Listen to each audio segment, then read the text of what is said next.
ஆண்மை செய்தி.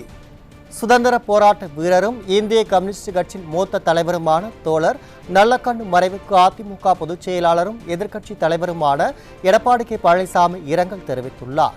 கூடுதல் விவரங்களை தலைமை செய்தியாளர் ஜெயக்குமார் வழங்க கேட்கலாம். வணக்கம் ஜெயக்குமார், கூடுதல் தகவல்கள். வணக்கம் அருண்ஷாம்.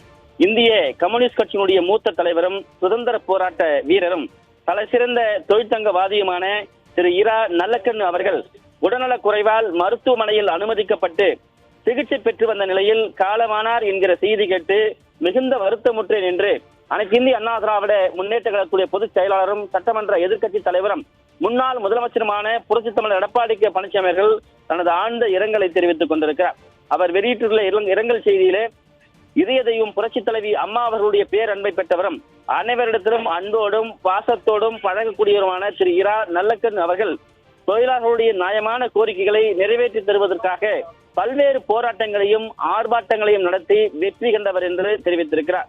தனக்கென வாழாமல் பிறர்க்கென வாழ்ந்த சிறந்த பண்பாளர் திரு நல்லக்கண்ணு அவர்களை இழந்து வாடும் அவரது குடும்பத்தினருக்கும் இந்திய கம்யூனிஸ்ட் கட்சியை சேர்ந்தவர்களுக்கும் தொழிலாளர்களுக்கும் எனது ஆழ்ந்த இரங்கலையும் அனுதாபத்தையும் தெரிவித்துக் கொள்வதுடன் அன்னாரது ஆன்மா இறைவனுடைய திருவடி நிழலை இளைப்பாற எல்லாம் வல்ல இறைவனை பிரார்த்திக் கொள்கிறேன் என்று அனைத்து இந்திய அண்ணா திராவிட முன்னேற்ற கழகத்துடைய பொதுச் செயலாளரும் சட்டமன்ற எதிர்க்கட்சி தலைவரும் முன்னாள் முதலமைச்சருமான புரட்சித் தமிழர் எடப்பாடி கே பழனிசாமி அவர்கள் விடுத்திருக்கக்கூடிய இரங்கல் செய்தி குறிப்பிலே தெரிவிக்கப்பட்டிருப்பது குறிப்பிடத்தக்கது.